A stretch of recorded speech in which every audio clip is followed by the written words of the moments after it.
love and unity be within our borders. That is a stanza within the national anthem, and as strong as it is, it's very important and significant, just like this monument where we are. I don't know about you, but this is one of the symbols of national unity, and this is one of the things that put us together as a nation. Now, today we are everything about monuments, Team Explorers. Listen, welcome to this week's episode of the Hotspot Show, because you really want to know your culture and heritage. It's a silent teacher to your history. Granted, very important. My name is Yusto Segete, and I'm excited to have you on the show to inform you, educate you, and a little bit of entertainment here and there on this particular episode. And I'm not alone. Mr. Okumu, please join me here on this corner, because you tell me this is such an important monument, and our viewers back at home are ready to tune in for the next 30 minutes, because this is another epic show. Yes. I see you have a symbol of Kenya, the flag, throughout. Each time I meet you, Mr. Okumu, you have this badge here. I am an administrator. Yes. Within the National Government Administration, in charge of Stare location. Okay. Yes. You had it. So, I mean, right from his mouth, he's going to educate us today about importance of monuments. And of course, how many monuments we have, particularly in Nairobi. Can you count them? As some running through your minds, just hold on, because we are going to learn a lot more about that. Starting with this one, where we are standing. Peace, love, unity, encrypted around this. I call them ears of the monument. Yeah? But more to it, this place has a name and this place has a significance. Correct. Yeah. Let me just say that this place is very iconic and is a public site of recreation. It's a public site of recreation. It was actually opened in the year 1969 by the very first president of Kenya, Mzee Jomo Kenyatta. He saw the need of having a free place where public can get to enjoy themselves on a Saturday and a Sunday, which is not expensive, and that is why this place is here. And it is very iconic to this country, because even it is a place that can be used to hold very many functions. For example, the journey has been very long. It is not the way it is like this, and that's exactly where we are standing here. Yeah. Even Pope John Paul was here in this iconic place as a recreation center, and that's why we have got this monument and the statue behind us here. And if you look at it very well, actually that is the heart of the Pope. That is what the Pope puts on the head. You mean what we are seeing, the white? Yes. All right. That is what they used to put to the head of the Pope. That shows religion leadership. And that is, it shows exact place that in 1984-85, the president, the Pope, which is the head of the Catholic, the whole world, landed here, and actually he kissed this ground. It's very, and it is documented that way. So that's to show that he has reached in a land. And by that time, the country was under one political party, and there was a lot of historical injustices. So actually, he saved to came Kenya, and he could not just live like that, and that's why he left us with this to be in memory. Whenever we have got difficult challenges in the country, we can visit here, and that's why you have seen this peace, love, and unity. It unites all Kenyans, particularly the people come here. It is not discriminative. All Kenyans come here. And I like to acknowledge the fact that, well, I've also learned something new, that is the cape of the Pope. Team Explorers, listen, today we are exploring quite a number of monuments in Nairobi. This is number one. Correct. And then you tell me, to my right, I see a flag. That's the Kenyan flag. But it's just not the Kenyan flag. Yes. It's something deeper, something else. You are very right, madam. That is not just a Kenyan flag. Yeah. Specifically, there's a reason why it is there, and it is not any other place, and we cannot compare it with the one in other government institutions. Really? Yes. Okay. Because of this. If you see right now, the country is a different era, because we found a new constitution in 2010. Yes. That is what is called promulgation. And that flag was put there in 2010, the day we were celebrating our new child, the new constitution, which has changed the government system. So it was there. That is the promulgation flag. Oh, wow. And to make it clear, that's why the current president celebrated affirmation of to follow the bylaws that have been, let me just say like this, the president chose to celebrate again the 15 years since the promulgation of the new constitution. And he did it there. And that's why you saw young primary school kids were singing at the foot of that flag when the ceremony was at KCC, and it was being zoomed and things were clear. So it is a very important, Uhuru Park generally, and leave alone that, we are also going to the Freedom's Corner. I know that because, listen, that is where we are going next, and I'm already excited about this show. So please, let's go and learn about our history, because this is an embodiment of culture, and me and you are part of it. Mr. Okumu, Yes. I'm well informed, and I'm ready for the next session. Shall we? To Thank which you very direction much. is it from here? This way is fine. This way is fine. Yes, Let's go, Team Explorers.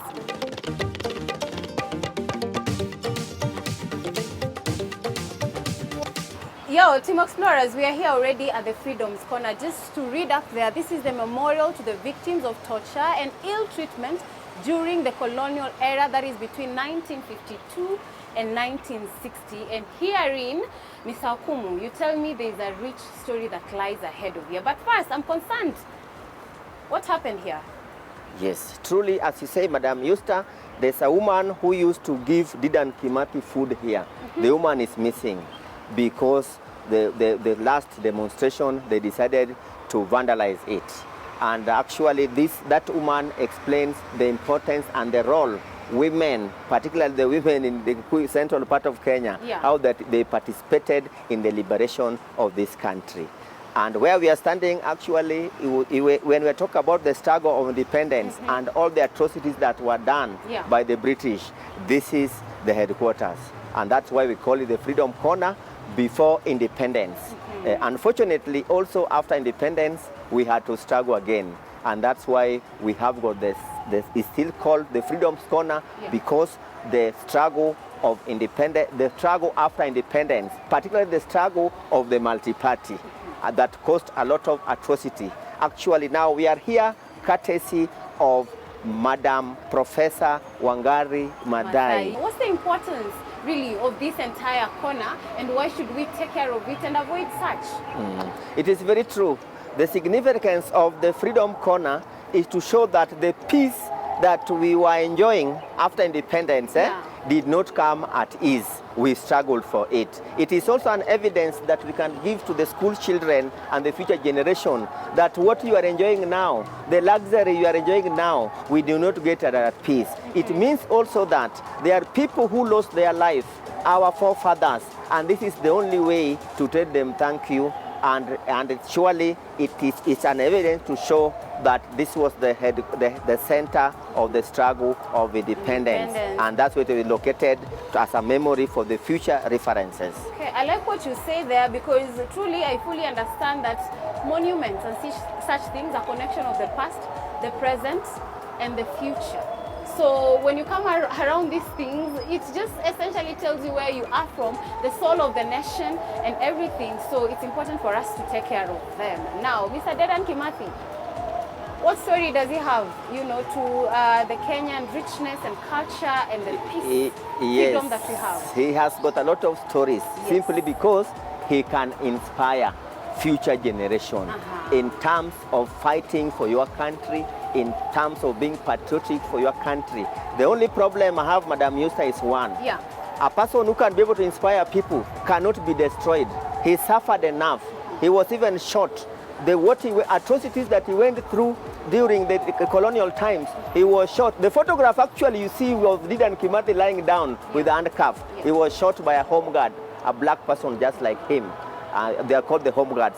And that photograph is what goes around, and it shows that in 1957, this man was he was an alternative government to the colonial administration. He was having his own parliament, his own army, called the Kenya Land Defense Army. He was, and truly, going by my words or what is written down, after he was executed in 1957, that is the year the colonial administration now allowed Kenyans to be represented in British Legislative Assembly. Wow, quite a history there, and I understand he is also represented in other corners of the CBD. But a question is running through my mind: how many monuments do we have around the central business district here in Nairobi?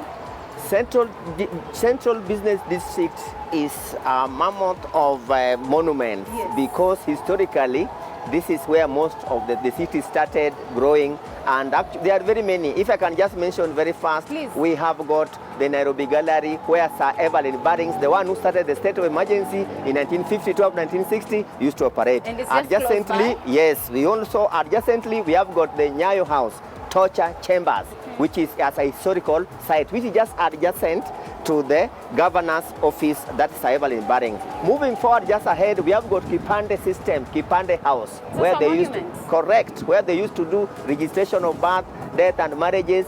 Kipande system is over there. We have got Fenzi Monument. Yes. If you want to know the distance from here from Nairobi to Machakos, where did it start?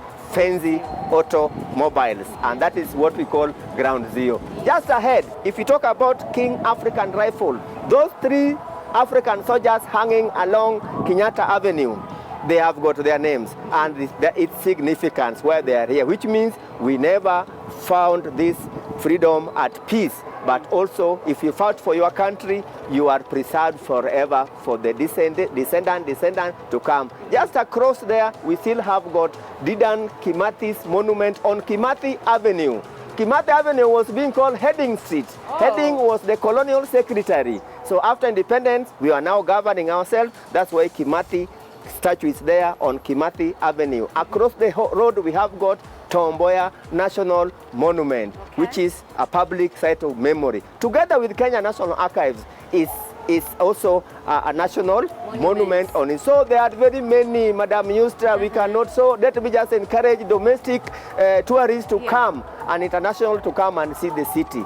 I see that, and you know what, this history will never disappear. Whether come 200 years from now, 2000, will never disappear. So, I mean, on this show, we like documenting such so that it can also be written in the books of history that we, the Hotspot Show, courtesy of KTN, were here. And, of course, for the general public, that it's important for us to take care of the monuments. Now, I know you've not mentioned others, including the Naked Boy of Justice that is outside the Supreme Court, but hold that thought, because we want to take a short commercial break. When we are back, you're taking us physically to some of those places that you have mentioned. Let's highlight a little bit more of what their importance is to our country and, of course, Africa by extension, because I think a peaceful Kenya means a peaceful Africa. You know what? See you shortly after this commercial break.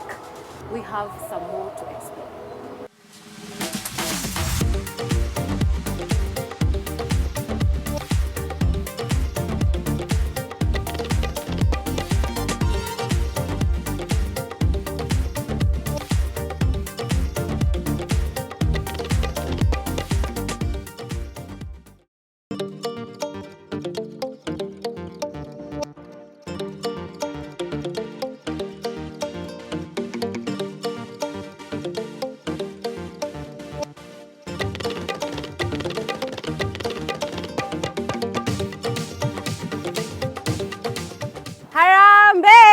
Nyayo, that's the common answer to that. Definitely, there's no other way to answer that, Team Explorers. Welcome to part 2 of this show, where we are going to talk about Nyayo, significance to it, and everything that you see here, 10 years Nyayo era, and what this monument is all about. Mr. Okumu is on the other side because, as you see, it has 4 corners.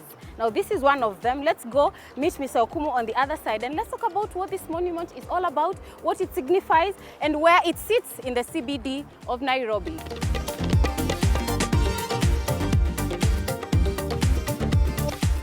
Madam. 10 years of Nyayo era. Correct. Jogo hapa. Nimeona pale kuna chakula, this other side nimeona something else, the other side nimeona something else. Nyayo House. Nyayo House, karibu The karibu. product Yes. of the 10 years of Nyayo era. That is the Moist regime. Yes. After the death of Jomo Kenyatta in 1978. And you know, as per the Constitution, it says very well that it is the Vice President that shall take upon the demise of the President. Part of the nitty-gritties, definitely. I have seen his rungu, Nyayo. It's perched on top of Mount Kenya. Mountain, yes. Yes. Yeah, and definitely there's a cock here. This is the political party.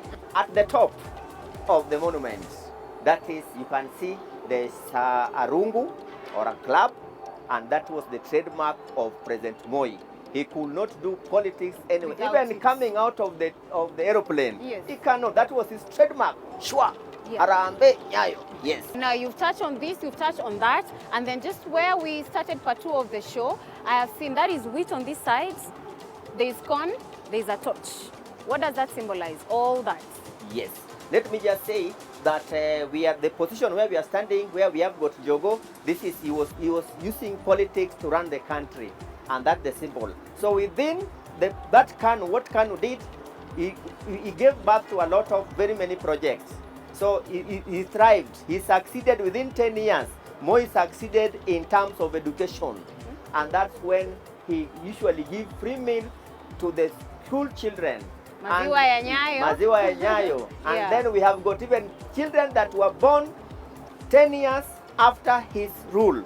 They were called Nyayo children. So a lot of institutions, a lot of things were given birth to during his era. And that's why the monument summarizes, it's just a summary to show politics, to show in terms of education, in terms of health, in terms of agriculture, in terms of everything that makes sure the country moves well.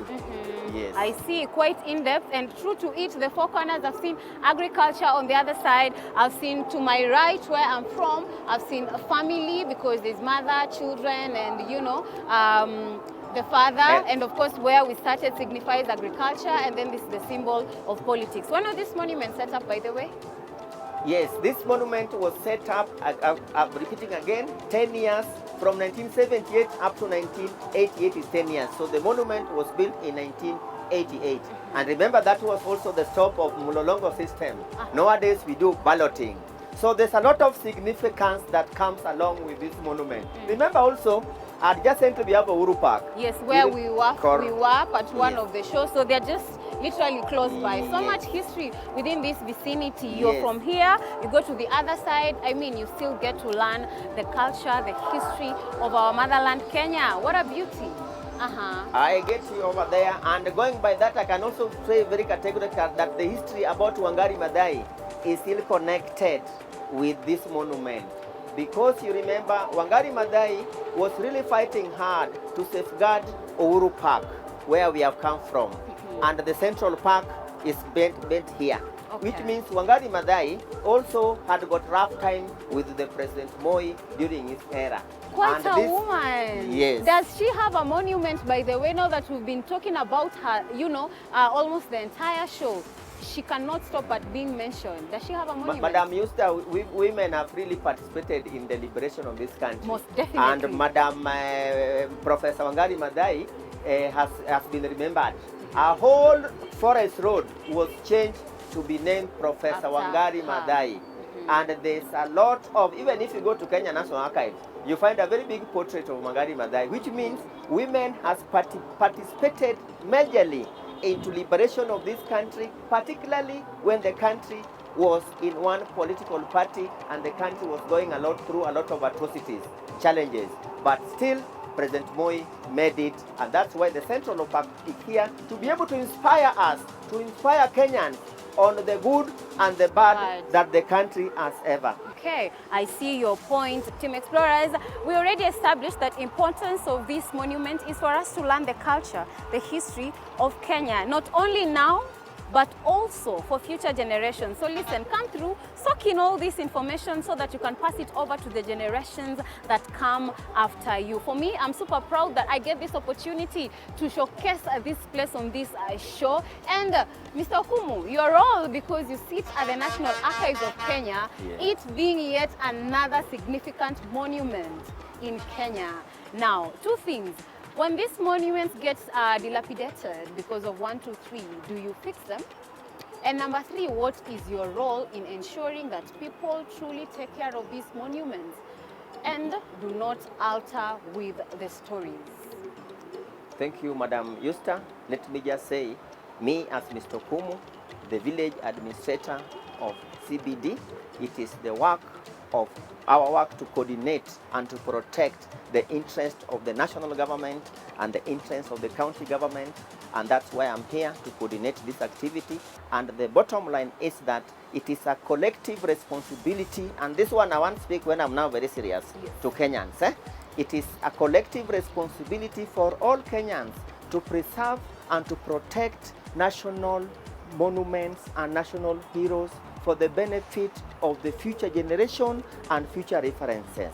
The moment you are annoyed and you are annoyed with somebody or you are doing a protest, I don't see the need of vandalizing a monument that has been put there to inspire future generation. You are not only my children, but even you, your grandchildren, your children, that is how it's supposed to be. But the moment we start interfering with monuments, we interfere with that person might have inspired people in a much bigger way, you are belittling him. The moment you break the statue or you go with the gun of Dedan Kimathi, or you break the statue of Tom Mboya, or you break any other monument, you are going against the law and you are doing a very bad thing for this country, because you are we put it here to be able to inspire, but you come to vandalize. So I want to just tell Kenyans at large that please kindly stop interfering with monuments and let us preserve them so that they can cherish and inspire the future generation and to show